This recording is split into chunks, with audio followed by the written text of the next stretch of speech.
we had some great ideas last week, Dan, and thanks for sharing those that came out of your management one meetings. You talked about some Black Friday holiday sales ideas. You said it was an extensive list, so let's hear a couple, three more. What do you got? Okay, I prefaced last week by saying, we're ignoring the date of Black Friday and that these activities need to start now. I'm going to remind you and everyone else that Black Friday is not a thing in Canada. We've adopted it like a stepchild. We've kind of adopted this reason to promote our goods. This is absolutely not about Black Friday. This is about holiday shopping. Okay. And that holiday period is significantly longer, as we talked about earlier, than that week. So, Mark did a great job. He went out to his community and he said, hey, share with me your Black Friday ideas. I'll assemble all of the ideas, into a list. And if you give, you get. If you give me an idea, you get the list. So yes, you pushed a little bit. So I'm saying, okay, here's holiday ideas, version 2. Here's my 3 favorite for this week. Thank you. Number 1, I sort of categorize them. Thank you. Okay. Send your top highest spending clients from 2020, not before, but from this calendar year, a handwritten thank you note with a gift certificate or a gift card.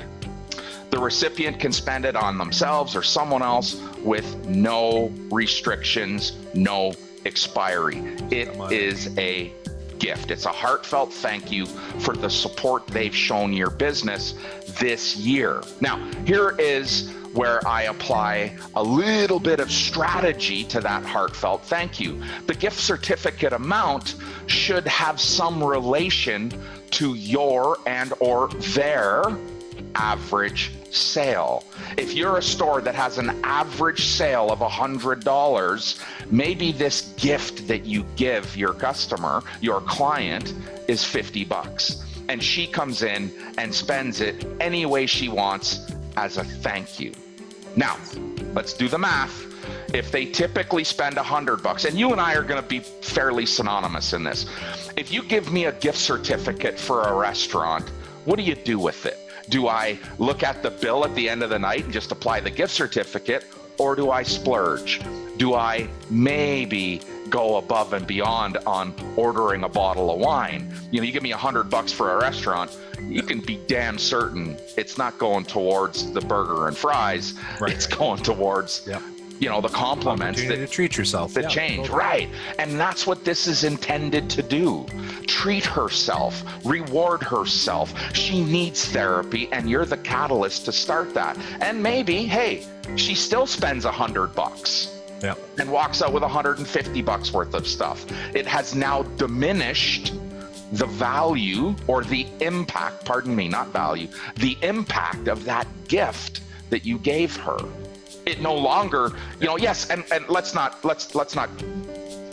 lie to ourselves. There are people that are going to walk in and spend $49.99, and I get that. And it doesn't change the fact that I still have a heartfelt thank you for them supporting me through 2020. Yeah. So this can be a traffic driver. This can be, a driver in revenue. This can be a promotional driver. But really the idea is, hey, get out there, you're running this to your top customers of 2020, the ones that have continued to support you. You're not going to your 7,000 email list and saying, here, everybody gets $50. Maybe you want to try that. Do you look at that as a percentage? Like if you know that the client, the dollars they spent, give them 5% of that, or back to just keep it simple and do your top list of 50 and give them $50 kind of thing? Keep it simple. Keep it simple, sweetheart. Okay. That's my mom used to say, keep it simple, sweetheart. Dad was keep it simple, stupid. Okay, because I was going to say, you sure your mom was talking to you? Listen, Rob, I truly believe that we can pare down the level of effort that's required to make this work. I'm going to look at the top 20% of my customers and determine what the average sale is. I've got an average sale of 700 and an average sale of 150.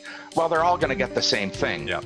The top of the pile brings up the bottom of the pile or the bottom of the list. Yeah. Right. Sometimes when you overthink it too, you end up creating more friction in how to for the consumer too, where they do this, Right. do that, get this, get that.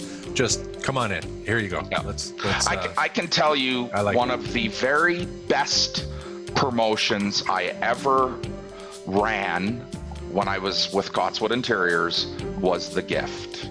It was the $100 bills, and we sent people $100 bills. We had them printed, goofy looking guy in the center of the dollar, and we sent people $100 bills, and it was based on their spend that year, what their average spend was and what their total spend was. Some people got $1,000. They got 10 $100 bills that said, hey, this is just a thank you. This is how we're thanking you at this holiday. Use it any way you want. It's just like cash. Probably the best December we ever had. Nice. Okay. Number 2. Okay. Number 2 is about bundles. Bundle. Group complementary items together, not add-ons. Remove that word from your vocabulary. Start to think about items that complement someone's purchase. Group complementary items together and offer an incentivized package pricing. Yep. Pull it all together and create a promotional price. Apparel stores can group layered pieces together, add accessories to clothing, i.e. total solutions, outfits.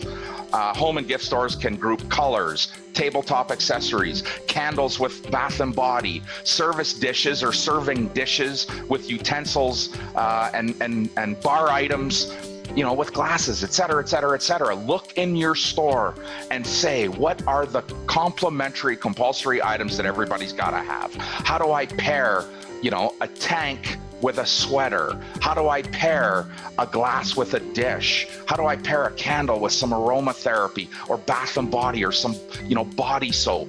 Yep. There's ways for you to package things together and create opportunities for her.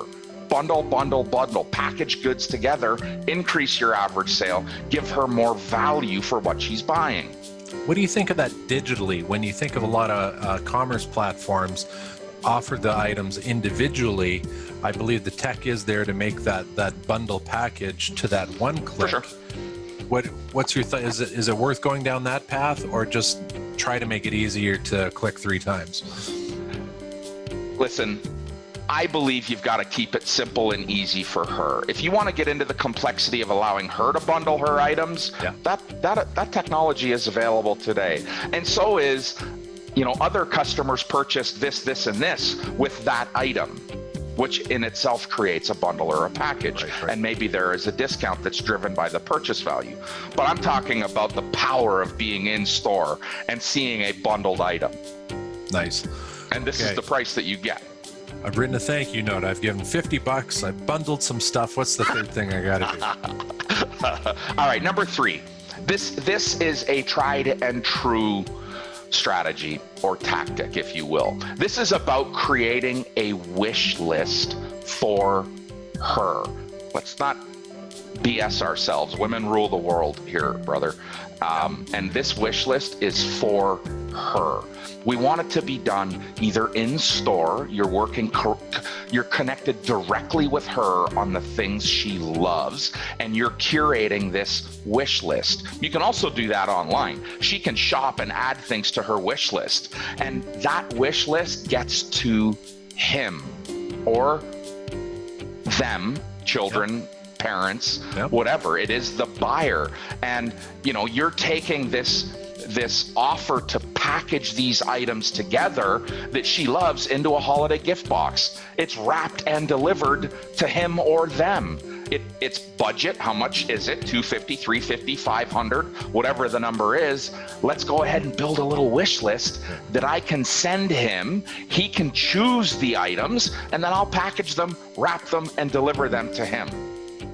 Wish list. Nice. What things do you want from me? Remember, you're going to go back to your ambassadors. This is not a broad stroke strategy. This is the raving fans, the people that continue to support you over and over and over again. You know them by name.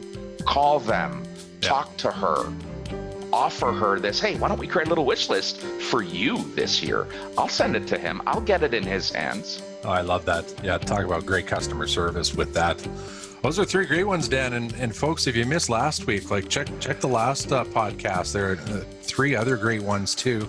And I think too, Dan, you mentioned that if folks did want some more, there's a way to reach out to you. Yeah, if they send an email to dan@thewealthyretailer.com, I'm happy to share the entire list. I think now there's 28 or 29 ideas from different types of stores. And really, it's just about looking through and saying, hey, can I expand on this and make it mine? I don't want to replicate what somebody else is doing. I want to make it mine. Totally. Yeah. That, or maybe we got what about a 7 or 8 part series left here if we do a few each week.